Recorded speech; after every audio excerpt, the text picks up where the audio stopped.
আমাদের 5-6 ভাই বোন ছিলাম। তারপর মানে আমার বড় 2 বোনকে বিয়ে দিছে, তারপরে 2 ভাই, তারপর মানে আমি পঞ্চম, তারপরে আমার ছোট বোন। জন্ম জেলা কোথায় আপনার? জি, জন্ম জেলা লালমনিরহাট। আচ্ছা। তারপর 2 বোনে বিয়ে হয়ে গেছে, তারপর 2 ভাই ছোট ছিল, আমি ক্লাস 5-এ ছিলাম, তখন মায়ের হাতে পুরো সংসার, 4 জন আমরা। যাই হোক, আমার আম্মু চাকরি করছে, আমাকে লেখাপড়া শিখাইছে, সবাইকে শিখাইছে। আব্বা নাই দেখে আমাকে কলেজে মানে ভর্তি করার পরই বিয়ে দিয়ে দিছে। বিয়ের পর ওখানে লালমিহাটে থাকা হয় নাই, হাজবেন্ড নিয়ে নারায়ণগঞ্জে চলে আসলাম। এখানে তো বেবি হলো, ছেলেটা হলো রিফাত, যাকে নিয়ে বলতে চাচ্ছি। ও হওয়ার পর 8 বছর পর আরেকটা ছেলে হইলো, আর রিফাতের বয়স এখন 25 বছর, আর একটা ছেলের বয়স এখন 17 বছর। রিফাত যখন ক্লাস 10-এ পড়ে, রিফাত ছোটবেলায় খুব ভালো ছিল, খুবই ভালো, শান্তশিষ্ট, ভদ্র, ব্রেন ভালো ছিল। ক্লাস 10-এ ওঠার পর ও আর স্কুলে যায় না। টেস্ট দিছে, টেস্ট পরীক্ষা যখন দিবে তখন আর ও স্কুলে যায় না, হঠাৎ করে।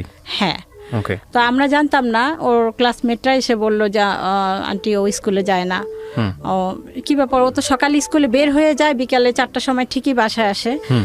তখন আমি খোঁজ নিলাম, গিয়ে দেখি বা জানতে পারি যে ওই কোনো আপনার কি ওই পুকুর এই টাইপের কোনো নীরব নির্জন জায়গায়, জনমানবহীন নীরব নির্জন জায়গায় চুপ করে বসে থাকে। এটা আপনি খোঁজ নিয়ে জানলেন নাকি আপনি গিয়ে বের করলেন? হ্যাঁ, জানার পর আমি নিজে গিয়ে দেখছি, চুপচাপ বসে ছিল, ব্যাগটা স্কুল ব্যাগটা পাশে ছিল। কোথায় ছিল এটা? কোথায় ফার্স্ট টাইম কি দেখলেন আপনি সেটা বলেন। পুকুরের পাশে, গাছের নিচে। আবার কোনো মসজিদের ছাদের উপরে কোনায় চুপচাপ, যেখানে কেউ যায় না, নীরব একদম, মানে মানুষের মধ্যে থাকবে না। তারপরে বাসায় আনার পর কোনো বাড়ির ছাদে, 5তলা বা 6তলা এরকম ছাদে, তারপরে নিয়ে আসলাম যে কি ব্যাপার, না আমার স্কুল ভালো লাগে না, আমি স্কুলে যাব না। ওর কথাবার্তা, ও কোনো মানুষ আসলে ঘরের মধ্যে ও কারোর সাথে কথা বলবে না, মুখটাকে আড়াল করে রাখবে। তো আর একটা আমার বই ছিল, মৃত্যুর পরে কিয়ামতের আগে, এই বইটা খুব পড়তো, আর কেউ আসলে ওই বইটা দিয়ে মুখটা ঢেকে রাখতো। নামাজ কালাম পড়া শুরু করলো হঠাৎ করেই। তারপর এখন আশেপাশে সবাই বললো জিন ধরছে, পড়িতে আসক্ত, এরকম কিছু। তারপর ওই এলাকার যত দূর যেখানে বলছে কবিরাজ, আলেম, মসজিদের হুজুর, ইমাম সাহেব, যে যেখানে বলছে সব জায়গায়। ঠিক আছে, হ্যাঁ। তারপরে আর ও তখন থেকে ওর সন্দেহটা শুরু হয়েছে। ওই আমরা যেমন একটা হুজুর নিয়ে আসি, দেখাই যে না এটা, ওই বলে যে এই হুজুরটা ভালো না, ওই হুজুরটার কাছে চলো, ওইটা জিদ, ওই দিকে ওর মানে ওই যে সন্দেহটা ওখান থেকে শুরু। ওটাই ওর মনে করতেছে যে ওইটাই ঠিক হবে, তারপর আবার সেখানে যাই। আবার এরকম টিভিতে যদি দেখে বা রেডিওতে কোথাও শুনে যে টিভিতে এরকমের অ্যাড থাকতো যে চট্টগ্রামের হুজুর বা ওই যে 7তলা এরকম হুজুর থাকে, কিস্তিতে ইয়া করে, ওগুলা দেখে ওইটার জন্য অস্থির, মানে বাসায় ওইটা নিয়ে আমাদের সাথে হইচই করতো। ওইটা একরকমের জিদ হয়ে গেছে ওর, আবদার বা বায়নাগুলা মিটানো, ওইটা একরকমের, ওটা না করলেই বাসার মধ্যে অশান্তি সৃষ্টি করতো, বকাবকি করতো, গালাগালি করতো। তারপর ওইরকমই করার পর দেখি যে না, আমার কাছে মনে হলো যে এটা তো ওর শরীর সবকিছু ঠিক আছে, অথচ এরকম বলতেছে। আমি আবার হুমায়ুন আহমেদের বই পড়তাম, সাইকোলজি, তখন আমার কাছে কেন যেন মনে হলো এটা কোনো মনের রোগ হইতে পারে, এরকম কিছু। তারপর ওই যে চট্টগ্রামের কোনো হুজুর টিভিতে যদি অ্যাড দেখে যে অমুক হুজুরের কাছে বা ওইরকম কোনো ইয়ার কাছে গেলে ভালো হবে, ওইটার জন্যই বায়না করতো, প্রচুর বায়না করতো। তারপরে ওকে আমরা নিয়ে আসলাম যে না, ঢাকা পপুলার নিউরোলজি ডাক্তার দেখাইলাম। আচ্ছা। ওখানে দেখানোর পর উনি যে মেডিসিনগুলো দিল, তারপর ওগুলি 2-3 দিন খাওয়ার পর ওর মানে একটা সাইড এফেক্ট থাকে, যেটা আগে বুঝতাম না, এখন বুঝি। বমি টমি করতো, গ্যাসটা হতো, এরকম অজ্ঞান হয়ে পড়ে থাকতো, খুব প্রচুর বমি টমি করতো, আর শরীর এত মানে উইক দেখা যায় তো এতটাই। তখন ওইটা বন্ধ করলো, ও খাইতে চাইলো না, আমিও আর বুঝি নাই তখন যে না খাওয়াইলে সমস্যা হতে পারে, আমিও বন্ধ করছি। যে ছেলে এরকম হলো, যে না তাহলে মনে হয় মানুষ যেটা বলে জিন পড়ে এরকমই কিছু হতে পারে। তারপর আবার ওই আর একটা বায়না করলো কি যে ওর মুসলমানি করানো হয় না, আমরা ছোটবেলায় যে মুসলমানিটা করছি এটা এক ধরনের ওর মানে সন্দেহ, যেটাও সন্দেহ করবে ওইটাকেই। হ্যাঁ, আপনাদের ছোটবেলায় যেটা হয়েছে সেটা ওর মনে করতেছে ঠিক নাই, ও মনে করতেছে যে ও যেটা মনে করবে ওটাকেই সঠিক মনে করে, যে সেটা ওর পরের বিষয়। আপু কি বললো? ঠিক নাই, হ্যাঁ হয়নি, আবার নতুন করে করতে হবে। আচ্ছা। তো বুঝাইলো, বুঝে না, ঠিক আছে কোথায় করবা, তখন একটা ফার্মেসির লোককে দেখাই দিল, সেই লোকের কাছে ওর বাবা নিয়ে গেল। ওই লোক ওই দিন বিকালে ছিল না, তখন আর আব্বু বললো এই লোকটা নাই, তাহলে আরেকটা ফার্মেসির দোকান পাশে আসছে, ওনাকে দেখাই। তো ওনাকে দেখাইছো, উনি বলছে ঠিক আছে কালকে নিয়ে আসেন, 1,000 টাকা লাগবে। ঠিক আছে, এটা আরো 7-8 বছর আগের ঘটনা। তারপর ও পরের দিন রাত্রে ও আসছে, ও সকালে ওর আব্বু ডিউটিতে যাবে 8টার সময়, ও বকতেছে ওর আব্বুকে, বাজে বাজে বকা দিতেছে, যেগুলো কখনো করে নাই। হ্যাঁ, যে তুই আমাকে নিয়ে গেলি না, মানে যত রকমের রাপ ভাষায় বলা যায়, যেগুলো উচ্চারণ করা আমার পক্ষে সম্ভব না। তো ওর আব্বু বলতেছে আমি তো নিয়ে গেলাম, সেই লোক ছিল না, আমি কি করব বলো। এই কথা বলার সাথে সাথে ও উঠে ওর আব্বুকে মানে গেট দিয়ে বের হয়েছে, এরকম বের হয়েছে, একটা ঘুষি দিছে। হ্যাঁ, যেটা কখনো এর আগে করে নাই। 7-8 বছর আগের গল্প, 10 বছর আগে বলতে গেলে। হঠাৎ করে ঘুষি দিছে, খুবই ভালো ছিল, হঠাৎ করে এরকম ঘুষি, আর ওর ঘুষির আওয়াজটা এমন হয়েছিল 3 তলা থেকে সবাই চলে আসছে। ওরে বাবা, এত বৃষ্টি আওয়াজ হয়েছিল, এত মানে মনে হয়েছিল যে ওর সাথে 10 জন মানুষ ওর সাথে পারবে না। মানে চেহারা দেখার পরে ওর সামনে যে ওকে এসে আটকাবে এই সাহসটা কারো হয় নাই। সবাই দূরে থেকে দেখতেছে, এমন একটা ভাবমূর্তি ওর ভিতরে চলে আসছে। কেউ সবাই দূরে আছে, আমরা বলতেছি যে আপনারা ধরেন না কেন, ধরেন। ওর আব্বুকে মারার চেষ্টা করতেছে। তখন আমি কি করছি, ও এইদিকে তাকায় আছে, ওইদিকে ওর আব্বুর সামনে, আমি পিছন থেকে মনে হলো যে যাই হোক আমি একটা লাঠি দিয়ে ওর মাথায় আঘাত করি, নাহলে ওকে থামানো যাইতেছে না, মানে আরো মারবে এরকম অবস্থা, এরকম একটা ওর আব্বুর সাথে ইয়া করতেছে। তখন আমি পিছন থেকে, ও কিন্তু এইদিকে তাকায় আছে, আমি লাঠি নিয়ে আসছি, ও ওইদিকে ওর আব্বুর সাথে কথা বলার পর মোচড় দিয়ে আমার লাঠিটা নিয়ে আমাকে মারতে আসছে। আচ্ছা, এই জন্য এইসব বিষয়ে মানুষ বলে যে জিনের ইয়া এরকম। আসলে কিছু মানে এমন কিছু মানে বিষয় দেখছি, মানে যেটা আসলে লজিক্যালি হওয়ার কথা না সেটা চলে আসে ওর অ্যাটিটিউডের মধ্যে। আজকের এই গল্পটা খুব সেনসিটিভ একটা গল্প, একটু মনোযোগ দিয়ে শুনবেন শেষ পর্যন্ত, কারণ উনি যেই বিষয়টা নিয়ে এখানে কথা বলছেন, উনি সাফারার এবং ওখান থেকে ওভারকাম করেছেন। তো আমার মনে হয় যে সবার একটু মনোযোগ দিয়ে শোনা উচিত, কারণ সন্তানের যাতে এই রকম সমস্যা হলে বা পরিবারের মেম্বারদের যদি এরকম সমস্যা হয়, আজকের এই গল্পটা থেকে আপনারা অনেক বড় একটা সাজেশন পাবেন। জি, তারপর কি হলো? তারপর ও আমাকে যখন মারতে আসলো, আমি তো ও জানি যে ও একটা মাইর দিলে আমি শেষ, কিভাবে যেন কেউ একজন এসে ধরে আটকাইতে পারছে তখন ওকে, ওর আব্বুই মনে হয় আসছে সাহস করে। তারপর আমি চিন্তা করলাম যে না, এ সম্ভবত গাঁজা টাজা খাইছে, নাইলে এরকম উত্তেজিত হবে কেন, এরকম কোনো নেশা টেশা করছে, চলো আমরা একে পুলিশে দিয়ে আসি। তারপর আমরা ওকে নিয়ে থানায় গেলাম, মানে ও ছিল ও ছিল ওর আব্বু সহ থানায় গেলাম। ওনারা বললো যে থানায় যে যাচ্ছেন, ও কি জানতো যে আমাকে থানায় নিয়ে যাওয়া হচ্ছে? হ্যাঁ, জানতো। আচ্ছা, তা ও কি বলতেছিল? ও কিছুই না, ওর কোনো ভয় ভীতি, কোনো ফিলিংস, কোনো আবেগ কিচ্ছু নাই। আচ্ছা, একটা রোবট। তারপরে থানায় গেলাম, ওরা মানে কেউ একজন বাসার পাশে বললো যে এভাবে যদি আপনারা বলেন নিবে না, আপনাদেরকে বলতে হবে ও মানে আসক্ত এবং একটা কোনো কিছু ওর পকেটে রেখে দিতে হবে, এরকম কিছু। এখন এটা তো খুবই কঠিন। ওই রাতটা, ওই দিনটা যে আমার কিভাবে কাটছে এটা কাউকে বুঝাইতে পারবো না, যে আমার ছেলেকে আমি মিথ্যা একটা কথা বলে পুলিশের কাছে ধরাই দিচ্ছি, কারণ আমরা সেফে থাকার জন্য। কিন্তু কোনো একটা মা মিথ্যে কথা বলতেছি যে জিনিসটা কি একটা নেশা জাতীয় একটা ওষুধও নিয়ে আসছে ওর আব্বু, যে ওইটা বিছানা রাখবে, পুলিশকে বলবে যে ওইটা খায়। সেই রাতটা অনেক কষ্টেই গেছে। যাই হোক, তারপর ছেলেকে ভালো ভালো খাওয়াইছি, কালকে ছেলেকে নিয়ে যাবে পুলিশ এসে। তারপর পুলিশ আসলো, তো আল্লাহ পাকের অশেষ রহমতে পুলিশটা সম্ভবত খুব ভালো লোক ছিল। আমি পুলিশ আসার পরে আমি বাইরে গিয়ে, মানে আমার ছেলে মনে হয় মারা গেছে এরকম, আমি ডেকে নিয়ে আসছি, আমি কান্নাকাটি করতেছি বাইরে। তো পুলিশ এটা শুনছে হয়তো বা, তখন ওর মাকে ডেকে নিয়ে আসেন, আমাকে নিয়ে আসছে। কি ব্যাপার, আপনি নিজে গেলেন, আবার আপনি কান্নাকাটি করতেছেন?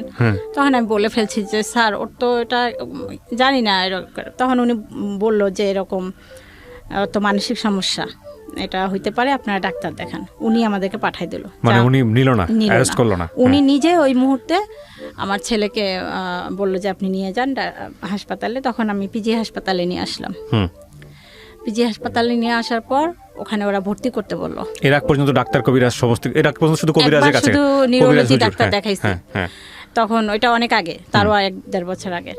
তারপরে মেডিকেলে নিয়ে আসলাম। মেডিকেলে নিয়ে আসার পর ওখানে ওরা 10 দিনের জন্য ভর্তি রাখলো, এবং ডাক্তার আমাকে তখন ওরা জানাইলো যে আপনার ছেলের একটা রোগ, এই রোগের নাম সিজোফ্রেনিয়া, মানসিক রোগ, প্যারানয়েড সিজোফ্রেনিয়া। Paranoid schizophrenia. কত বছর আগে এটা জানলেন?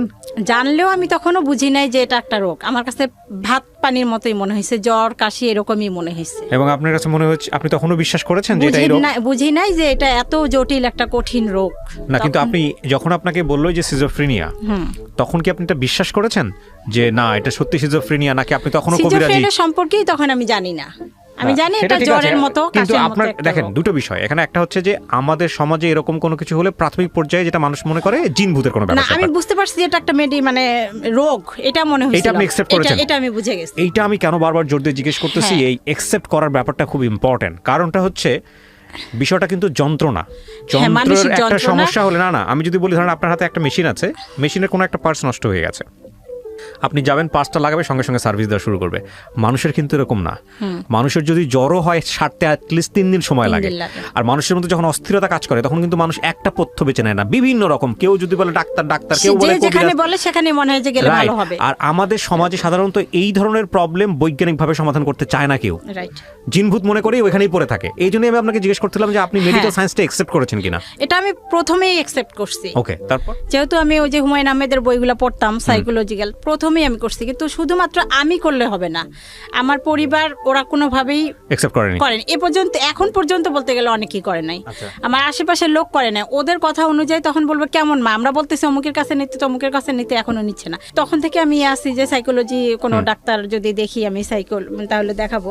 তো যাই হোক, পুলিশকে আবার আমি এখানে একটা কথা আড়াল করতে মানে ভুলে গেছিলাম। পুলিশকে আমি পাশে বারান্দা দিয়ে চুপ করে ডেকে বলছিলাম যে স্যার ওর না এরকম না, ওর মানসিক রোগ আছে। ওর আব্বুর আড়ালে, ওর আব্বু তো ওইটাই চাচ্ছে যে ওকে দিবে, অ্যারেস্ট করে নিয়ে যাচ্ছে। হ্যাঁ দিবে। ওর আব্বু বুঝে না, এখনো বুঝে না। কিন্তু আমি যেহেতু বুঝছি, আমি ওনাকে চুপ করে জানলা দিয়ে ডেকে বলছিলাম, ওর আব্বু ঘরে ছিল। তখন উনি বল ঠিক আছে আপনি ভিতরে আসেন। আসার পরে উনি তারপরে এই যে পাঠাইলো ওর আব্বুর কাছে বলে। তারপর খাওয়া দাওয়া ঘুম এগুলোর মধ্যে কোনো দেখছিলেন ওই সময়টাতে? ঘুম ছিল না, ওই সময়টাতে ঘুমাইতো না? কোনো ঘুম ছিল না। সারা রাত বাইরে যাইতো, ছাদের উপরে চুপ করে বসে থাকতো। আপনার পুকুরে মানে একটা বিল্ডিং এর পিছনে যে নোংরা জায়গাগুলো থাকে, আবর্জনা, মানুষ লোকে ইউরিন করে ত্যাগ করে, ওই রকম জঘন্য জায়গার মধ্যে এভাবে হেলান দিয়ে এভাবে পড়ে থাকতো।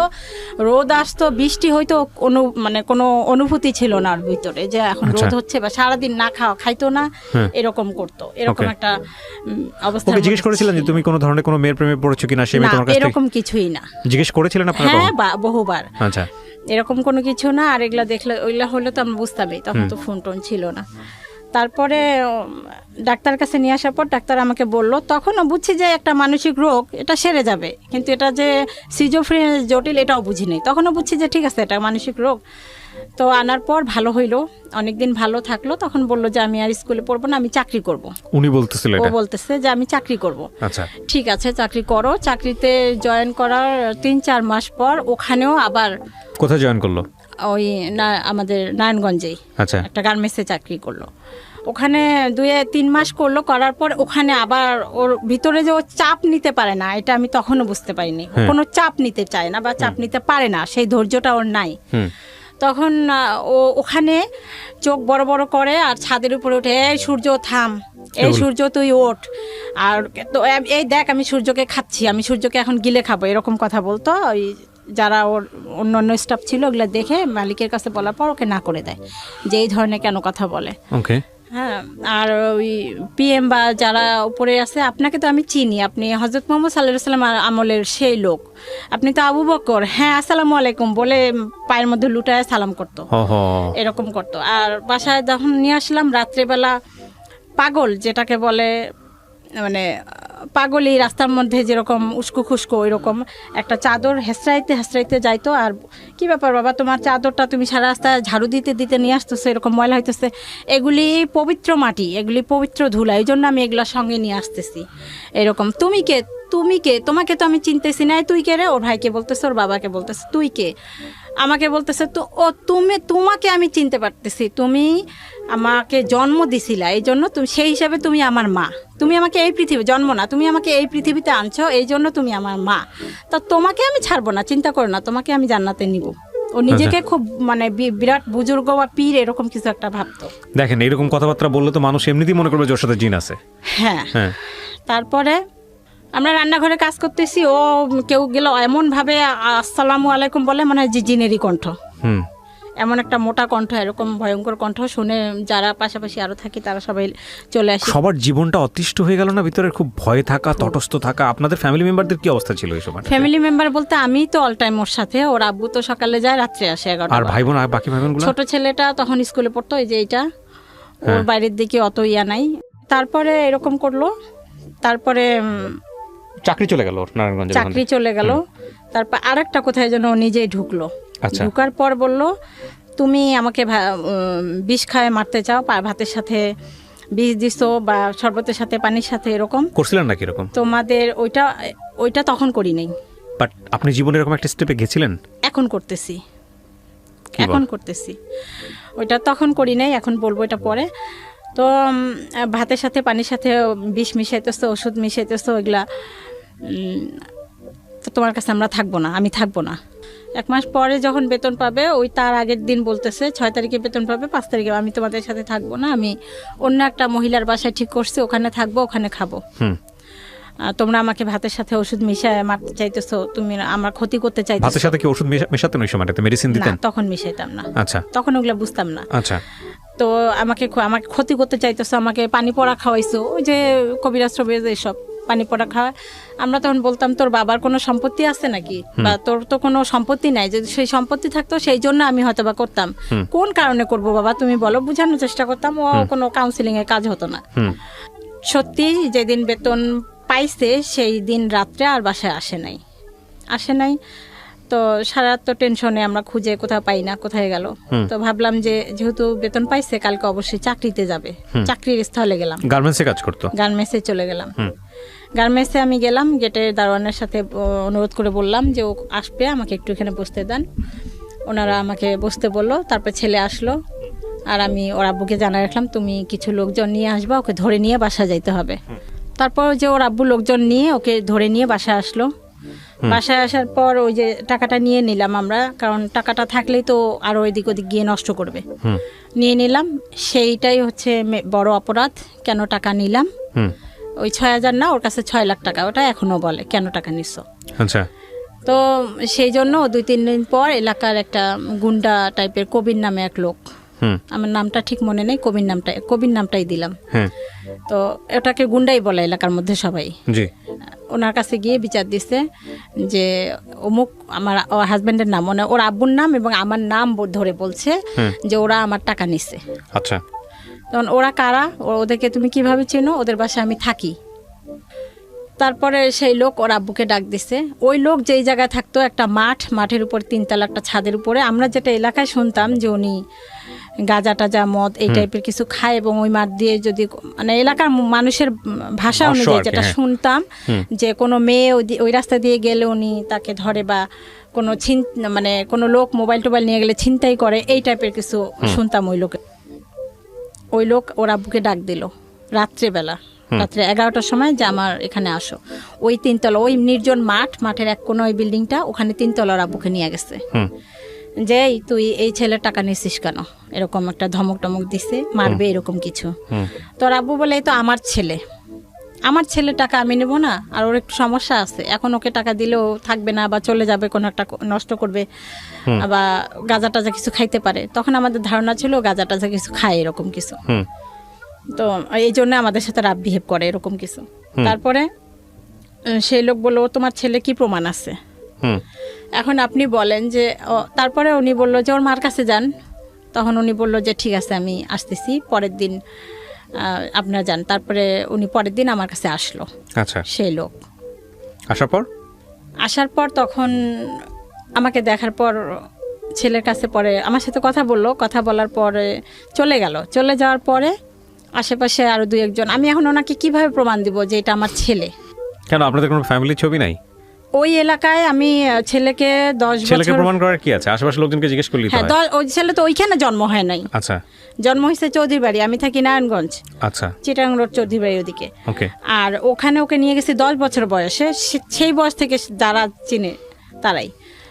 আমি আমাকে আমার ছেলের পরিচয় দেওয়ার জন্য আরেকজন লোকের কাছে পরিচয় দেওয়ার প্রমাণ দিতে হবে, এমন একটা কঠিন সিচুয়েশন। তখন আমি বললাম যে আমি ওদেরকে ছোটবেলায় নিয়ে আসছি, অমুকের কাছে গিয়ে আপনি জিজ্ঞাসা করেন। উনি জিজ্ঞাসা করছে। এরপর ছেলে প্রতিদিন ওই লোকের কাছেই যায়। আচ্ছা। সারাদিন থাকে না, রাত্রে থাকে না। ওর আব্বু আর আম্মু সারা রাত খুঁজি।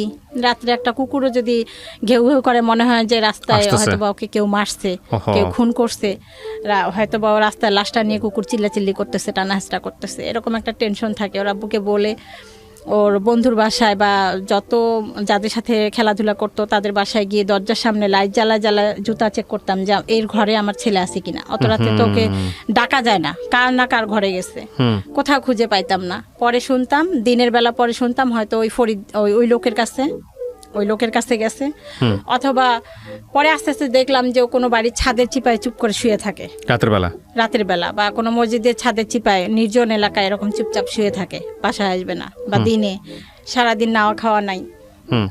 বেশিরভাগ সময় ওই লোকের কাছেই থাকতো, ওই গুন্ডাটার কাছেই থাকতো। 10-5 টাকা হয়তো বা দিত।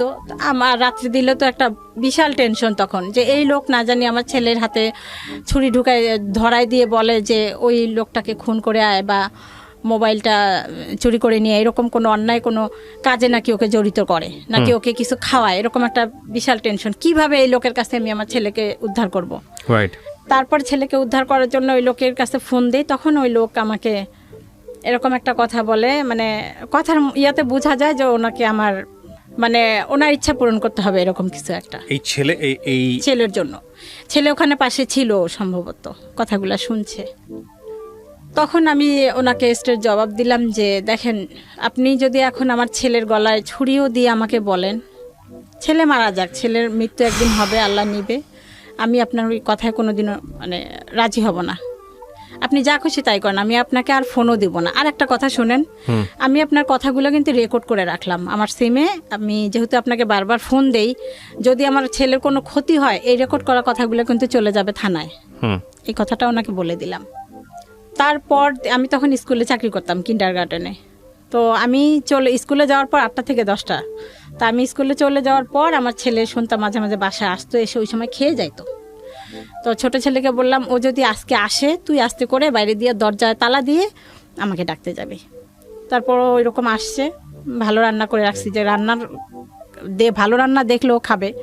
মুরগির মাংস ভুনা করছি, ও খাইতে খাইতে ওই সময়ের মধ্যে আমি চলে আসবো।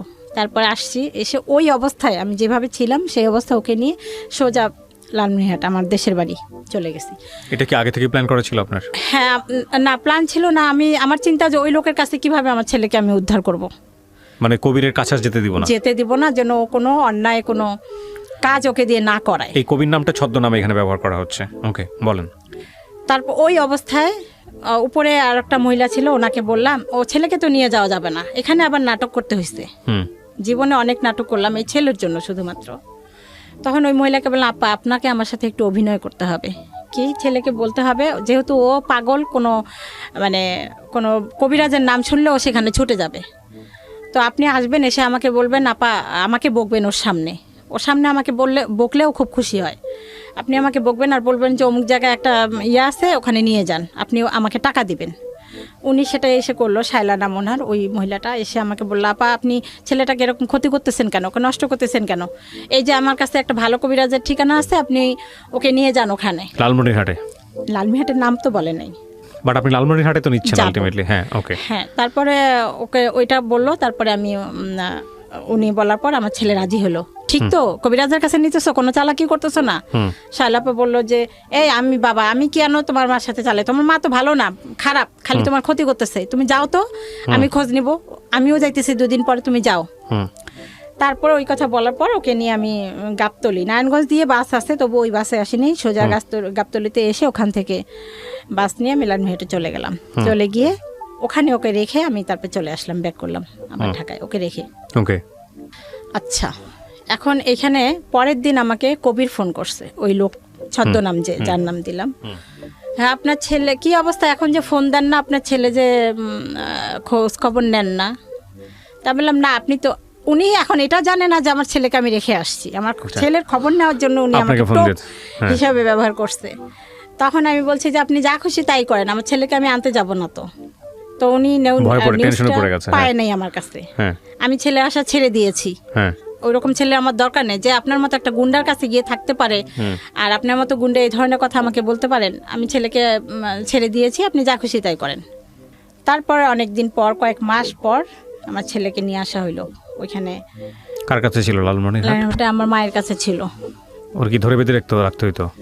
তখন কোনো মাঝে মাঝে ও ভালো হয়ে যাইতো, অটোমেটিক ভালো হয়ে যাইতো মাঝে মাঝে, খুব নরমাল আচরণ করতো। নরমাল আচরণ করতো। মা আর একটা বিষয়, ও বাইরের কারোর সাথে কোনো খারাপ কখনো করেনি, কখনো এই পর্যন্ত করেনি। ইন্টারেস্টিং।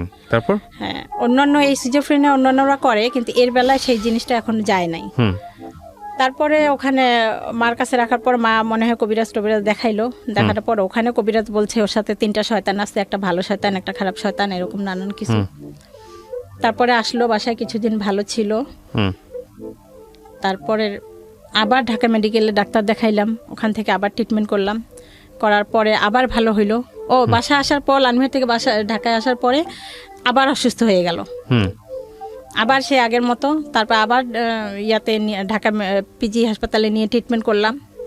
ট্রিটমেন্ট করার পর আবার সুস্থ হইলো, মানে কিছুদিন ট্রিটমেন্ট করলে ভালো থাকে, আবার কিছুদিন পর ও যখন ভালো হয়ে যায় তখন আর ওষুধ খাইতে চায় না, যে আমি ভালো হয়ে গেছি, আমি ওষুধ খাবো কেন। তারপর আবার একদিন হঠাৎ করে ও বললো আমার বুক জ্বালাপাড়া করে, আমার অস্থিরতা লাগে। তখনও ঢাকাতে? লালমিনহাটে। হ্যাঁ, লালমনিরহাটেই, সরি এই নারায়ণগঞ্জে। নারায়ণগঞ্জে। তখন আলটিমেটলি আপনার বাসায় থাকে না কবিরের সঙ্গে? হ্যাঁ, চলে আসছে। হ্যাঁ, আর আমরা কবিরের বাসা ওই এলাকা থেকে আরেকটা এলাকায় চলে আসছি, এই জন্য ওই লোকের থেকে দূরে।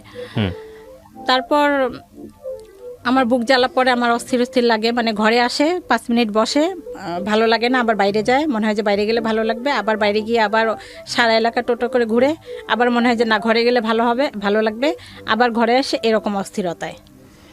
তারপরে লেখাপড়া তো একেবারেই বন্ধ, ক্লাস 10-এ উঠে বন্ধ। তারপরে একদিন ওকে আমি বললাম কি আমার সিমটা বিকাশ করতে হবে, চল তো বাবা যাই, পাশেই দোকান, 2 মিনিটের রাস্তা। ওকে নিয়ে গেছি, আর ওই ছবিটা নিতে মনে নেই, বাবা তুমি ছবিটা নিয়ে আসো, এমনি নর্মাল, কিন্তু ওই যন্ত্রণার কথাগুলো বলে। আমি বিভিন্ন রকমের ফার্মেসি থেকে ফাইল টাইল এটা সেটা আইনা খাওয়াই, যে গ্যাস্ট্রিকের কারণে হইতে পারে, এরকম গ্যাস্ট্রিকের ফাইল বা গ্যাস্ট্রিকের ওষুধ টষুধ আইনা খাওয়াইতেছি, কোনো কমতেছে না, এরকম সবসময় বলতেছে আমার কেন জানি বুকে জ্বালা পড়া লাগে। তো ও এরকম বলতেছে যে বুক জ্বালা পড়া করে অস্থিরতা লাগে, এর মধ্যে চলাফেরা করতেছে, খাচ্ছে, ঘুমাচ্ছে। তো আমি তো ওই যে ডাক্তার ফার্মেসি থেকে ওষুধ টষুধ এনে খাওয়াচ্ছি, যে বুক জ্বালা পড়া করে কিসের। তারপরে একবার হাসপাতালেও নিয়ে গেলাম ডাক্তারের কাছে, যে এটা ফিজিক্যালি কোনো সমস্যা হইতে পারে। সেখান থেকেও গ্যাস্ট্রিক ওষুধ টষুধ দিল, পেট ব্যথার ওষুধ দিল, কিছু হচ্ছে না। ওই নর্মালভাবেই চলাফেরা করে, কিন্তু ওই কথাগুলো বলে আমার ভালো লাগে না, অস্থির লাগে, আমার কেমন জানি লাগে, অস্থির অস্থির। তারপরে আমি ওকে নিয়ে যখন সিমের দোকানে গেলাম, ও বলল যে ছবি লাগবে, ছবি নিতে বাসায় আসছে। আসার পরে ও গোসল করেই 3 তলায় ছাদের উপর উঠে লাফ দিছে সুইসাইড করার জন্য। লাফ দিয়ে দিয়েছে? বুঝলেন কিভাবে আপনারা? আমি তো দোকানে, আশেপাশের লোকেরা বুঝছে, তারা চলে আসছে, আর আমি দেখলাম যে ছেলে এখন আসতেছে না কেন, তখন আমি বাসায় আসার জন্য পা বাড়াইছি। তখন কেউ একজন ছুটে গিয়ে আমাকে রাস্তাতেই বলল যে ও 3 তলা থেকে লাফ দিছে। 3 তলা থেকে লাফ দেওয়া কত কিছু হইতে পারে। এক্স্যাক্টলি। আপনি কি করলেন? আমি গিয়ে আর কোনো সুযোগ পাইনি। খবরটা পাওয়ার পরে আপনি কি দেখলেন? আপনি কি করছেন? আপনার চোখে কি দেখছেন ওটা বলেন। আমি গিয়ে দেখি ওকে লোকজন ধরে তুলছে, ও এইভাবে দাঁড়ানো আছে, ওর এই থুতনিটা ফেটে গেছে, রক্ত। তখন আমি কান্না করি নাই, যে আমি যদি এখন কান্না করি আমার ছেলে এখন কেউ নাই, কে যাবে, কে ট্রিটমেন্ট করবে। আমি কান্নাটা কেমন যেন আল্লাহ পাকে আমার ভিতরে মানে একটা শক্তি বা সাহস দিচ্ছে। দেখি কেউ একজন বেবি ট্যাক্সি নিয়ে আসছে, আমি ওকে সহ উঠলাম। আমার সাথে যাওয়ার মতো কেউ ছিল না ওই সময়। রুমে সম্ভবত 3000 টাকা ছিল, ওইটা নিয়ে পপুলারে চলে গেলাম। ওখানে গিয়ে কান্নাকাটি করতেছি, স্যারের পাও ধরতেছি যে স্যার কিছু একটা করেন, দেখেন কি হয়েছে, কত দূর, কতটুকু কি হয়েছে এটা আমাকে বলেন। ওনারা সব কিছু পরীক্ষা করলো, একদম আল্ট্রাসাউন্ড, এক্সরে, পায়ে x ray, total body check up করার পর বললো যে ওর পাটা গেছে। পা গেছে? পায়ে কি হয়েছে? পা ভেঙে গেছে, পায়ে হাঁটুর উপর থেকে আপনার ওটাকে কি বলে, হিপ পর্যন্ত এই জায়গাটা ভেঙে গেছে, ভেঙে এরকম ছুরির মতো হাড্ডিটা এরকম হয়ে গেছে। আচ্ছা। উনি বলল 1 লাখ বা তার উপরে লাগবে অপারেশন করতে। তখন আমার কাছে 1 টাকাও নাই, আর 3000 টাকা পরীক্ষাতেই লেগে গেছে। তারপরেও ওকে আমি নিঃশ্বাস বন্ধ করে যে না একটা সিএনজি, তখন অতক্ষণে ওর আব্বু চলে আসছে, ওকে নিয়ে বললো তাহলে আপনারা যদি টাকা নাই তাহলে পঙ্গুতে নিয়ে যান। পঙ্গুতে আসলাম। পঙ্গুতে আসার 1 মাস এই ট্র্যাজেডিটা বলতে চাচ্ছিলাম, যেহেতু সময় নাই। পা ভেঙে গেছে, ওর সেই ফিলিংসটা তখন নাই। ও একটা মানসিক রোগী, ওর সেই যন্ত্রণাটা নাই। ওর পা ভেঙে গেছে, ওকে পায়ের এইখানে রড দিয়ে এখানে বের করে এরকম একটা রড দেওয়া হয়েছে। সেই রড দিয়ে আমি যদি টয়লেটে যাইতাম, এসে দেখতাম ও ফ্লোরের মধ্যে হাঁটাহাঁটি করতো। ওরে বাবা, ওর ভিতরে কোনো যন্ত্রণা নাই। এইটা দেখে অন্যান্য যাদের হাত পা ভাঙ্গা পঙ্গু হাসপাতাল সমস্ত রোগী গোল হয়ে দাঁড়াইতে যেন কোনো সার্কাস দেখতেছে। ওরা মাথায় আশ্চর্য হয়ে যায় যে এরকম পায়ের মধ্যে রড নিয়ে এরকম মানে পা ভাঙ্গা একটা ছেলে পাটা নেড়বের করতেছে এরকম, সেইটা নিয়ে ও খোঁচায় খোঁচায় হাঁটতেছে। ও মাই গড, মানে ওর ওইটার কোনো যন্ত্রণা নাই। আচ্ছা, ডাক্তার যখন আপনাদেরকে বলে দিল দিস ইজ প্যারানয়েড সিজোফ্রেনিয়া, তখন বুঝি নাই আমি। এরপরে ট্রিটমেন্ট ওনার তত্ত্বাবধানে ট্রিটমেন্ট করেন নাই আপনারা, নাকি ওই বলা শুনেই শেষ? না না, ট্রিটমেন্ট করছি। ওই যে এই রোগ তো কিছুদিন আসছে, শুধু জাঙ্গিয়া পড়ে। আর আমরা তো ওইবার নতুন বাসায় গেছি, তো এলাকার সবাই কোন বাসায় গেল খোঁজ পায় না। তারপরে কোনোভাবে কেউ আমার নাম্বার দিছে, ফোন দিছে যে আপনার ছেলেকে এসে দেখে যান। এসে দেখি এরকম সব মানুষ জড়সড় হয়ে দেখতেছে, ভিডিও করতেছে, কেউ কেউ মজা নিতেছে। আর ওর পাশে কেউ যাওয়ার সাহস নাই, সবাই ভয় পায় দূর থেকে। ধরতে পারবে কি, ধরার মানে সবাই ওকে ভয় পায়, কিভাবে ওকে ধরবে, কিভাবে আমার কাছে নেবে। ওর আব্বু আর আমি অনেক কষ্ট করে বাসায় নিয়ে গেলাম। নিয়ে যাওয়ার পর তখনও বুঝে নেয় ও কোন ইয়াতে গেছে, কেন এটা হলে এখনও বুঝি, আজও জানি না। বাসায় নেওয়ার পর ও যখন রাত্রে বিছানা থেকে নেমে টয়লেটে যাবে, ও যেভাবে পাটা দেওয়ার দরকার অন্যভাবে পাটা দিয়ে ধাম করে ওয়াল শোকেসের উপর পড়ে ওয়াল শোকেসের গ্লাসগুলো ভাঙলো। ইচ্ছা করে ভাঙে নেই, ও কিন্তু পড়ে গেছে। অ্যাবনর্মাল, ওর শরীর একদম লুজ হয়ে গেছে। আবার আমরা ধরতে যাই, শুধু এইটুকু মনে আছে আমাদেরকে এইভাবে বলতেছে সর, মানে আওয়াজও বেশি একটা নেই, মুখ জড়ায় জড়ায় কথা বলতেছে। আবার ও অন্যদিকে হাঁটতেছে, যেদিকে বাথরুম সেদিকে না গিয়ে অন্যদিকে হাঁটতেছে, সেখানে পড়ে যাচ্ছে। ড্রেসিং টেবিলে পড়ে ড্রেসিংয়ের গ্লাসগুলো ভেঙে ফেললো। তারপর জোর করে ধরে যখন বাথরুমে নিলাম, ওই কলের পরে কলটা ভেঙে ফেললো। তারপর নিয়ে আসলাম, তখন বললাম যে ও তো খাইতে দিলাম, ও খাওয়া এখানে ভাত, ও অন্য জায়গায় হাত দিচ্ছে। তখন মনে হলো মানে ওর ব্যালেন্সটা নাই, ছেলের চোখগুলাই চলে গেছে, এরকম মনে হচ্ছিল। চলেই গেছিল তখন প্রায়, মানে ও চোখে কিছু দেখে না। আচ্ছা, আপনি আজকে কথার মাঝখানে একবার বলে ফেলেছেন যে মাঝখানে মনে হতো যে ওকে সুইসাইড করার জন্য বা ওকে মেরে ফেলার জন্য কোনো স্টেপ নিতেন আপনারা, যেটা আপনি বলতে আসছিলেন, আপনি বলেছেন, এখানে রেকর্ড আছে। এটা আর মাথা নাড়ালে হবে না, তাহলে ব্যাখ্যা করতে হবে ঘটনাটা কি। হ্যাঁ, আমি যেটা বলছিলাম, ও যখন বলতো যে তোমরা আমাকে বিষ খায় মারার চেষ্টা করতেছো, সেই বিষটা কি, আচ্ছা, সেইটা ও যেটা সন্দেহ করছে সেই সন্দেহটা এখনো আছে, সেটা এখন করতেছি। সেটা বিষ না, সেটা ঔষধ। আচ্ছা আচ্ছা, সেটা আপনি ব্যাখ্যা করতে চাচ্ছিলেন। তো এরকম হতো, সহ্য তো মানুষের একটা শেষ আছে। আমার নিজেরও একটা বাচ্চা আছে, আমি জানি যে এক্সট্রিম লেভেলে করলে ওর মা মাঝে মাঝে 2-1 চল লাগাই দেয়। হ্যাঁ, এবং প্রথম দিকে আমি একদমই ওটা সাপোর্ট করতাম না, কিন্তু মাঝে মাঝে মনে হয় যে আচরণ শেখার জন্য কিছুটা প্রহার প্রয়োজন আছে, নইলে একদম এক্সট্রিম লেভেলে চলে যায়, ওয়াইল্ড হয়ে যায়।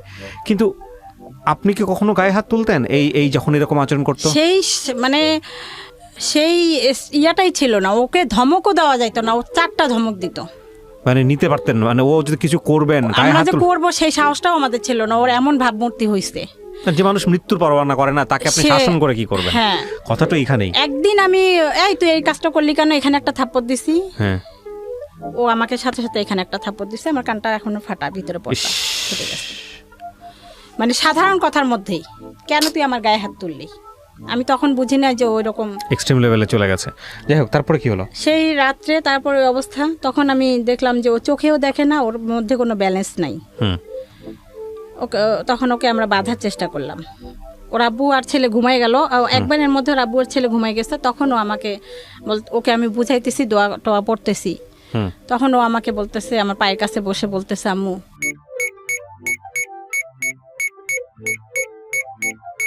প্রিয় দর্শক এবং শ্রোতা, আপনারা এটা খুব এক্সট্রিম লেভেলের একটা ব্যাপার, যেটা আসলে ইট ক্যান বি এক্সপ্লেইন। আমি আজকে এই গল্পটাকে এভাবে আপনাদের সামনে উপস্থাপন করছি এই কারণে যে এগুলো আসলে আমাদের গণমাধ্যমে সেভাবে আসে না বা এগুলো নিয়ে তেমন কথাবার্তাও হয় না। আমাদের মেইন স্ট্রিম গণমাধ্যম বলি বা যাই বলি না কেন, সেই জায়গাগুলোতে আমরা আসলে মোটা দাগে যেসব জিনিস নিয়ে ব্যস্ত থাকি, সেই সব জায়গার চেয়েও যে আরও অনেক গুরুত্বপূর্ণ বিষয় অনেকভাবে আসতে পারে, সেই জায়গাটিকে আমি বরাবরের মতো আমার রেডিও ক্যারিয়ারে খুব সিরিয়াসলি দেখানোর চেষ্টা করেছি। সেরকম একটা গল্প এটা, যে কারণে আমি কোনো বিষয়ে আপনাদেরকে মানে বুঝতে বাকি থাকে এরকম কোনোভাবেই উপস্থাপন করছি না। আমি শুধু দেখানোর চেষ্টা করছি যেটাকে উনি প্যারানয়েড সিজোফ্রেনিয়া বলছেন বা জাতীয় রোগ বলছেন, সেটা হলে একটা মানুষ, পরিবারের একটা রক্তের বন্ধনের মানুষ, সে কি পরিমাণ অমানুষ হয়ে যেতে পারে বা কি পরিমাণ ওয়াইল্ড হয়ে যেতে পারে, কি পরিমাণ তাকে কন্ট্রোললেস অবস্থায় আপনারা চিন্তা করতে পারেন, সেই অবস্থা বোঝানোর জন্য আমি গল্পটা এভাবে উপস্থাপন করছি।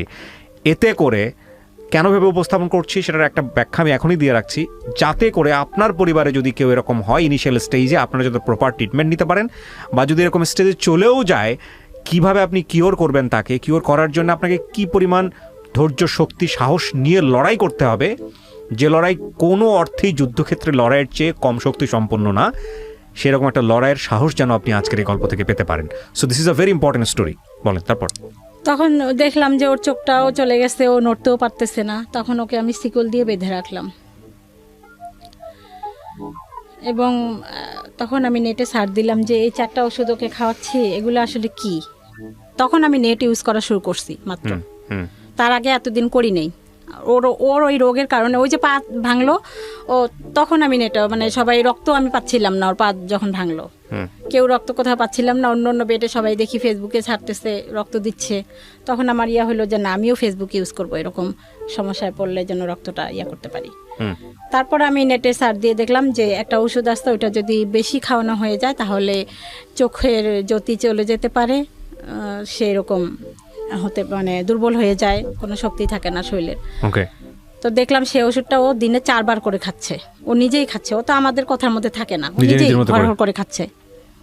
সাথে সাথে ওষুধগুলো সরাই ফেললাম, সব ওষুধ খাওয়া নিয়ে বন্ধ করলাম। কিছুদিন পর স্বাভাবিক হওয়ার পর ওই ইঞ্জেকশনটা শুধু দিতাম, মাসে 21 দিন পর একটা ইঞ্জেকশন হয়, সেটা দিতাম। ওষুধ আর খাইতেও চায় না, ও কোনোভাবেই খাইতে চায় না। 20 সাল এসে সব থেকে মারাত্মক, সব থেকে ভয়ঙ্কর যে কাজগুলো হয়, যেগুলো সহ্য করার মতো না, সেই কাজগুলো 20 সালে এসে ঘটানো শুরু করলো। মার্চ মাস থেকে ও সম্পূর্ণ, এতদিন আমরা জানতাম যে হয়তো বা গাঁজা টাজা খায় এই জন্য এরকম করে, কিন্তু মার্চ মাসে সম্পূর্ণ লকডাউনে 3 মাস ঘরে ছিল, একটা সিগারেটও খায় নাই, তারপরেও ঘরের জিনিসপত্র ভাঙচুর, এতদিন ভাঙে নাই। এখানে আরও একটা ঘটনা আমি বলতে ভুলে গেছি। ওই যে ওই বাসায় যখন এই ঘটনাটা হইলো, সেদিন পরের দিন সকালে বাড়িওয়ালা এসে দেখে আমার ঘরের জিনিসপত্র ভাঙচুর। তখন উনি ভাবলো যে নিশ্চয় ছেলেটা ভালো না, এই যে অসুখ এটা বুঝে নেই, আবার শিকলে বাঁধা, আপনি আজকে এই বাসা ছেড়ে চলে যান, আপনি কেন আসছেন, বা ছেলের এই রোগ আসছে আপনি কেন গোপন করছেন, ছেলে তো গাঁজা টাজা খায়, আজকে এই মুহূর্তে বাসা ছেড়ে চলে যান। এখন ওই ছেলেকে আমি সামলাবো নাকি ওর টেক কেয়ার করবো, নাকি আমি বাসা খুঁজতে যাব, না জিনিসপত্র গোছাবো, এরকম একটা কঠিন পরিস্থিতি। ওটাকে অনুরোধ করলাম যে আমাকে একটু সময় দেন, উনি মানলো না, আজকেই চলে যান। পাশে কে যেন পরিচিত একজন ছিল, সে বললো যে না, এরকম ছেলেটার এরকম সমস্যা। ও তারপর 2-3 দিন পর যেটা হয়েছে, ও রুমে থাকতে চায় না, শিকল খুলে দেওয়া হলো, যখন একটু স্বাভাবিক হইলো, কিন্তু একটু ভালো হয়, কিছুক্ষণ পর আবার অ্যাবনর্মাল হয়ে যায়।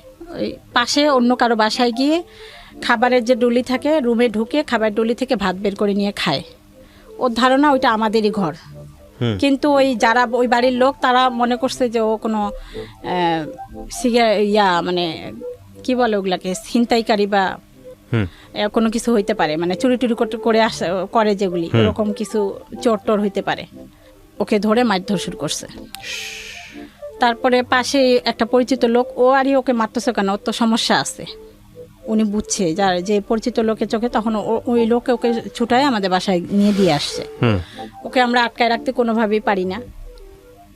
তারপর 20 সালে এসে যে এরকম মারাত্মক অবস্থা, ভাঙচুর করে, আমাকে বলে তোকে বটি দিয়ে টুকরা টুকরা করে মেরে ফেলবো, মানে খুব ভায়োলেন্ট, খুবই মানে অস্বাভাবিক আচরণ হয়ে গেছে। আমার ওর আব্বুকে মারতে চায় ছুরি দিয়ে, কোনোভাবে ওষুধ খাবে না, অনেক কষ্টে মানে হাসপাতালও আসবে না, ওষুধও খাবে না। অনেক কষ্টে যখন হাসপাতালে নিয়ে আসলাম যে স্যার ওকে ভর্তি করেন, ও বাসায় মারামারি করে, আমার ছেলেকে মারছে, রক্তাক্ত অবস্থা, তাও আরো মারতেছে, গলা টিপে ধরছে, রক্ত পড়তেছে, মাথা ফেটে গেছে, ছোট ছেলেকে মারছে। ওর আব্বুকেও মারধর করে, আমাকেও মারতে আসতে চায়। টিভিটা নিয়ে একদম ছুঁড়ে আমার দিকে ফেলতে গেল, আমার মাথার উপরে টিভিটা নিচে পড়ে গেল। মোবাইল ইচ্ছা মতো বেশ কয়েকটা মোবাইল ভেঙে ফেলছে। এত উদ্ধত, এত মানে এখন আর কোনোভাবে কন্ট্রোল করা যায় না। 20 সালে এসে কোনোভাবেই আর ওকে কন্ট্রোল করতে পারতেছি না, চূড়ান্ত পর্যায়ে চলে গেছে। ওকে প্রিয় শ্রোতা, ছোট্ট একটা বিরতি নেবার আগে আপনাদের সবার জন্য বলছি, ঢাকা এফএম এর আরও একটি ইউটিউব চ্যানেল যেখানে আপনারা আমাদের এই অনুষ্ঠানগুলোর ভিডিও কন্টেন্ট দেখতে পাবেন। আপনারা সবাই চ্যানেলটি সাবস্ক্রাইব করুন। আমাদের চ্যানেলটির ঠিকানা হচ্ছে www.youtube.com/iloveDhakaFM। আমার এই অনুষ্ঠানগুলোতে যদি আপনি অংশগ্রহণ করতে চান, আমাদেরকে ফোন করবেন। আমাদের ফোন নাম্বারটি হচ্ছে 09611904904। আমি আবারও বলছি 09611904904। ওকে, ছোট্ট একটা বিরতি। জীবন গল্প।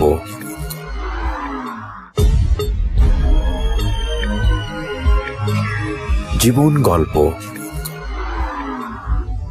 Welcome back once again. প্রিয় শ্রোতা, আপনারা শুনছেন জীবন গল্প। আমি আরজে কিবরিয়া আপনার সঙ্গে রয়েছি। আমার এই অনুষ্ঠানগুলোতে যদি আপনি অংশগ্রহণ করতে চান, আমাদেরকে ফোন করবেন। আমাদের ফোন নাম্বারটি হচ্ছে 09611904904। আমি আবারও বলছি 09611904904। ওকে, আমরা যেখানটায় ছিলাম তারপর হাসপাতালে নিয়ে আসলাম, মানসিক হাসপাতালে, অনেক কষ্টে। তখন ও ভর্তি হবে না, ভর্তির কাগজ স্যার লিখে দিছে, ভর্তি হয়ে আরেকটা রুমে যাব। ও চলে আসছে ওখান থেকে, আমাকে রেখেও একাই চলে আসছে বাসায়। এরকম করেও একটা মাসে 4 বার এই মানসিক হাসপাতালে আসা হয়েছে। আচ্ছা। আর কোনো বাসেও আসবে না, রিজার্ভ সিএনজি বা এরকম কিছু। এই মুহূর্তে এসে ওর আব্বুরও চাকরি চলে গেছে। আমি আমার প্রাইভেট টিউশনি কিছু করতাম, সেগুলো বলতে গেলে স্কুল বন্ধ থেকে বাদ। আমরা একেবারেই বলতে গেলে পথে নেমে গেছি। তারপরেও নিজেরা যেভাবেই চলি, যেভাবেই খাই, ছেলের ট্রিটমেন্টের জন্য অনেক কষ্ট করে এদিক ওদিক টাকা ঋণ করে ওকে মানসিক হাসপাতালে ভর্তির চেষ্টা যখন 4 বার আসা যাওয়া করলাম, কোনোভাবেই হলো না।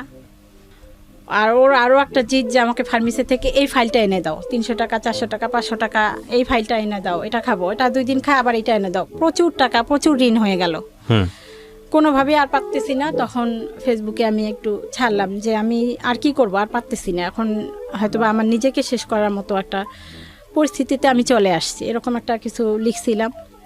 তখন আমার ফেসবুকে কিছু মেয়ে ফ্রেন্ড এরা ওখানে পোস্টে কমেন্ট করছে যে আপু, আপনাকে অনেক দিন থেকে দেখি, আপনি প্লিজ লজ্জা পাবেন না, আমাদেরকে একটু নক দিয়েন। তখন নক দিলাম। ফারজান আহমেদ তনু আপু, উনি অস্ট্রেলিয়া থাকে, উনি 40,000 টাকা পাঠাইলো। সেই টাকা নিয়ে তারপরে ওকে কিছু ঋণ দিলাম। দেওয়ার পরে আরও একটা বোন পাঠাইলো 20,000 টাকা। এরকম 3-4 জন, পরে 7-8 জন টাকা পাঠাইছে। সেই টাকা দিয়ে হাসপাতালে আবার আসলাম, এসে ভর্তি করলাম, পেইন বেডে ভর্তি করলাম। ওখানে 20 দিন রাখার পর ওরা রিলিজ করে দিতে যাচ্ছে। ওখানে হাসপাতালেও ঘটনা ঘটছে, অন্য যারা মানসিক রোগী তারা আমাকে মারছে, নার্স মনে করে মারছে না আপনাকে। হ্যাঁ, তো যেহেতু সময়টা কম তাই শর্ট করে বলতেছি, ওরটাই বলতেছি। তখন 20 দিন পর ওরা রিলিজ করে দিচ্ছে। আমি বললাম যে আপা, ও তো ডাক্তারকে বললাম যে ও তো ভালো হয়নি, আপনারা দেখতেছেন ভালো, কিন্তু বেডের মধ্যে আমার সাথে রাব বিহেভিয়ার করতেছে, ও কন্ট্রোলে আসে নাই, তো ও তো ওষুধ খাচ্ছে না, আপনার শুধু 3টা ওরা ইঞ্জেকশন দিয়ে যায়, কিন্তু এসে ওষুধ খাওয়ায় না। ওষুধ খাওয়ার জন্য ওখানে ওই ঝড়ঝাপটা, ওষুধ খাবেই না। ওর বাসাতে তখন এই যে লাস্ট এই যে এই আসে, তুমি পানির মধ্যে আমি ওষুধ মিশাইছি, ভাতের মধ্যে ওষুধ মিশাইছি, পাতিল ভরা ভাত সব বাইরে ফেলে দিত, পাতিল ভরা মাংসের তরকারি সব বাইরে ফেলে দিত। মানে তখন ওষুধ মিশিয়ে খাওয়াতেন না? তখন খাওয়াই নেই। আচ্ছা, তখনও খাওয়াইনি, তখন ওইটাও বুঝিনি, ফেলে দিত। ওর সন্দেহ, আর এতগুলা ভাত আমরা সবাই খাবো, সেটা কিভাবে আমি ওষুধ মিশাবো? রাইট। দেখা যায় আমি রান্না করছি, দুপুরে একটু পরে খাবো, ও তার আগে খাইতে গেছে, খাওয়ার পরে বলতেছে তুই ভাতের সাথে ওষুধ মিশাইছিস কেন, বলে সব ভাত ফালাই দিচ্ছে। এত অত্যাচার করার পর ওর গায়ে হাত তুলতেন না আপনারা? এটা আমি ইয়া নাই, ও মানে স্কোপ নাই ওকে একটা তুই ধমক দিয়ে কথা বলার স্কোপ নাই, এখনও নাই। এখন যে কন্ট্রোলে আসছে আলহামদুলিল্লাহ, এখনও নাই। যদি কখনো আবার আপনার কাছে আসতে পারি, ওকে নিয়ে দেখবেন একটা কোনো রকমের রাগ হয়ে কোনো কথা ওর সামনে বলা যাবে না, এখনও না। এখন আমাদেরকে মানে মানে খুব নম হয়ে থাকতে হয় ওর সামনে, খুব নীরব, খুব সাইলেন্ট এখনো। কিন্তু ডাক্তার তো আপনাদের কোনো না কোনো সাজেস্ট করেছিল, কোনো না কোনো কিছু বলেছিল, কিছু কি বলেছিল? ওষুধটা নিয়মিত খাওয়াই যাবেন, লং টাইম আজীবন ট্রিটমেন্ট করতে হইতে পারে। ওষুধ খাওয়ার পরেও মাঝে মাঝে এরকম উত্তেজিত হইতে পারে, হবে। আর ওর সাথে ওর চাহিদাগুলো মানে ওর মতে থাকার চেষ্টা করবেন। ওর মতে থাকা মানেই টাকার খেলা। ও কোনো ড্রাগ নেয় পরবর্তীতে কি আইডেন্টিফাই করলেন? না না, ড্রাগ নেয় না। আচ্ছা, মানসিক হাসপাতালে যখন রাখলাম 20 দিন পর, তারপরে ওনারা রিলিজ করে দিল। 2-1 দিন আমি দোষ হচ্ছে যে 2-1 দিন আমি বাসায় চলে আসছিলাম, ওরা গার্জিয়ান রাখতে বলে। ও বাইরে কারো মানে অন্য বেডের কারো কোনো ক্ষতি করে না, তারপরও গার্জিয়ান চলে গেল কেন? আমাকে বাসা সামলাইতে হবে, আমার টিউশনি ছিল, ওই জন্য রিলিজ করে দিল। নিয়ে আসার 7টা দিনও ভালো থাকলো না।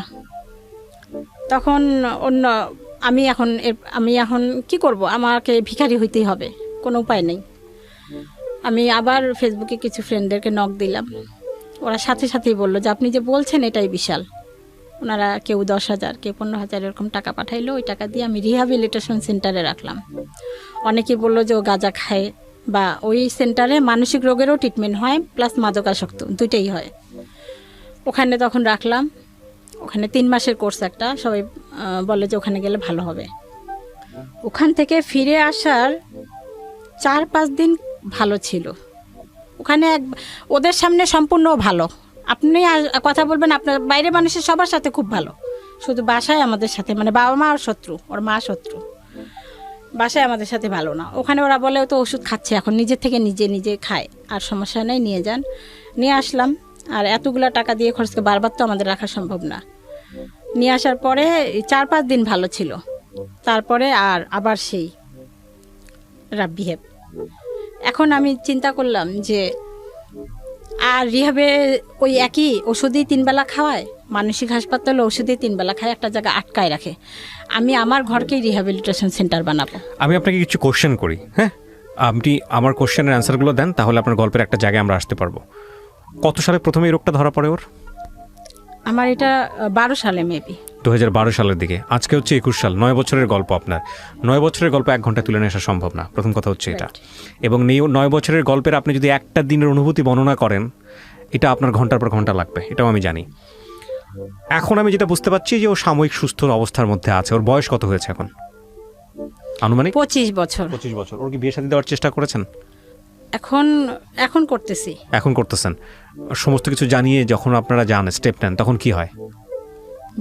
বিয়ের জন্য আপনারা কিভাবে স্টেপ নেন? লাইক পাত্রীপক্ষকে সমস্ত কিছু জানান, ওর ব্যাপারে জানিয়ে তারপরে স্টেপ নেন? হ্যাঁ, ও রাজি? এটাই বলছি যে ও এখন মোটামুটি স্বাভাবিক পর্যায়ে আছে।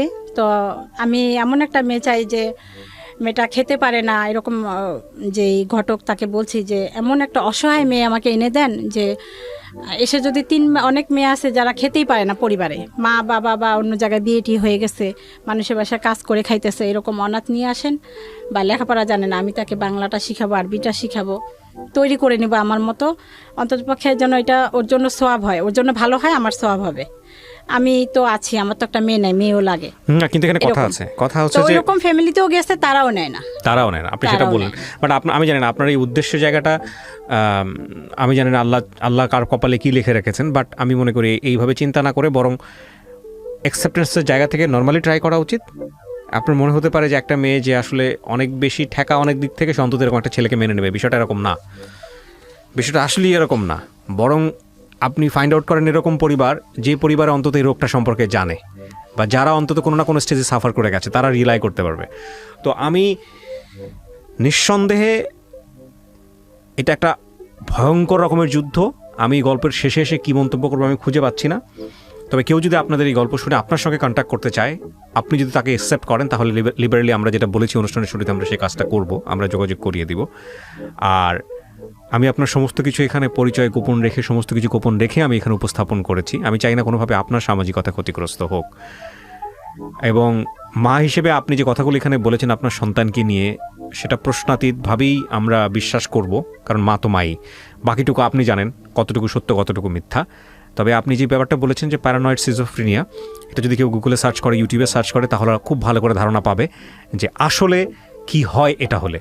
তো প্রিয় দর্শক এবং শ্রোতা, গল্পটা খুব অল্পতেই আমরা শেষ করছি। আপনারা কেউই হতাশ হবেন না। সারা জীবন জুড়েই আপনাদেরকে ট্রাই করতে হবে, এবং এই ট্রাইয়ের জায়গাটা যেন কখনোই আপনারা ছেড়ে না দেন, যদি সত্যিই মনে করেন এই মানুষটা আপনার জীবনের জন্য খুব গুরুত্বপূর্ণ। কিছু বলার আছে শেষে আপনার? আমি এটাই বলবো যে এই রোগ যদি কেউ বুঝতে পারে কোনোভাবে যে তাদের পরিবারে কারো মানসিক সমস্যা আছে, তারা কোনোভাবেই যেন ট্রিটমেন্টটা ছেড়ে না দেয়। এটা সকলের কাছে অনুরোধ করে, মানুষ যতক্ষণ ডাক্তার না বলবে ততক্ষণ যেন ছেড়ে না দেয়, কোনোভাবেই না। যত ওষুধ খাওয়ার পর যত সাইড এফেক্ট হোক, সেইটারও আবার ওষুধ আছে, ওগুলি সব খাওয়া। আর একটা হচ্ছে যে এই রোগীদের এই যে এখন মারতে চায়, খুন করতে চায়, ওষুধ একটা বেলা না খাইলে পরের বেলা আবার অশান্তি সৃষ্টি করে, এই ওষুধগুলো খাওয়াইতে আমার অনেক কষ্ট হয়। শিকল দিয়ে বেঁধে রেখে ওকে খাওয়াচ্ছি। এখন বাসায় আমি রিহ্যাবিলিটেশন সেন্টারের মতো করে নিছি, আশেপাশের লোকজনকে ডেকে ওকে শিকল দিয়ে বাঁধি, ও খায়, তারপর যখন নিস্তেজ হয়ে যায় তারপর শিকল খুলে দেই, এভাবে খাওয়াচ্ছি। কখনো এখন যেটা করতেছি ভাতের সাথে কখনো দিচ্ছি, ও বলতেছে এতদিন বলেই আসছে, এখনও বলতেছে, তবু আমি দিচ্ছি, দিয়ে ওষুধের সাথে স্যালাইনের সাথে বিভিন্ন কিছুর সাথে দিয়ে ওর ওষুধটা কভার করতেছি। বিধায় আলহামদুলিল্লাহ এখন অনেক মানে ভায়োলেন্ট ভাবটা কমে গেছে। তো বাকি যে নর্মাল যে আচরণগুলা, আমাকে বকাঝকা করা, আমাকে মানে খুন করতে চায়, আমাকে বকা দেয়, গালাগালি করে, এগুলি আছে। কন্টিনিউয়াসলি তো আপনি তো ওর সাথে থাকতেছেন অ্যাটাচমেন্টের জায়গাটা। যেহেতু এই রোগের কোনো মানে এই মানসিক রোগের কোনো পুনর্বাসন কেন্দ্র বাংলাদেশে নাই, শুধু 2টা হাসপাতাল, একটা মানসিক হাসপাতাল শ্যামলীতে আর একটা পাবনায়। শ্যামলীতে তো গার্জিয়ান থাকতে হবে, পাবনায় থাকবে না। পাবনায় দিও কি, আমি আমার আশেপাশে যাদের কাছে শুনলাম, ওরা পাবনা থেকে রিটার্ন এসে আজীবন ট্রিটমেন্ট করতেই হয়, আর ওরা ওষুধেই খাবে না। তাই সরকারের কাছে, মাননীয় প্রধানমন্ত্রীর কাছে আমার আকুল আবেদন, অনুরোধ যে এই ধরনের রোগীদের বাসস্থানের জন্য যেন একটা পুনর্বাসন কেন্দ্রের ব্যবস্থা করে। তাহলে আমার মতো এরকম অনেক মানে পরিবার আছে, তারা একটু স্বস্তি পাবে। কেউই চায় না যে পাকা রাস্তার মাঝখানে দাঁড়ায় থাকতে, যে এইখানে বাস আসতে পারে, ট্রাক আসতে পারে, সবসময় একটা আতঙ্কের মধ্যে থাকতে হয় ওকে নিয়ে, কখনো কোন কাজটা করে বসবে। রাইট। একটু সময় বের করে আজকে আপনার কাছে আসছি, এর মধ্যে বারবার ফোন দিচ্ছি এবং ও ফোন দিচ্ছে, এটা আমার ভিতরে অনেক একটা টেনশন, না জানি কি করতেছে। আজকে ডাবল ওষুধ খাওয়াই আসছি এই জন্য, যেন কোনো কিছু না করে। ওকে, প্রিয় দর্শক এবং শ্রোতা, শেষ হয়ে হলো না শেষ, অদ্ভুত এক গল্প। এই গল্প হয়তো আজকে রাতে অনেকেরই ঘুম কেড়ে নেবে, তবে আমরা দোয়া করি কারো পরিবারেই যেন এরকম না হয়। যদি হয়েই যায় তবে মনে রাখবেন, জীবন একটা যুদ্ধক্ষেত্র, আমৃত্যু সেই যুদ্ধ আমাদের করে যেতে হয়, এবং কখনোই যেন আমরা নিজের জায়গাটা থেকে নিজেকে সেই জায়গাটায় কম্প্রোমাইজ না করি।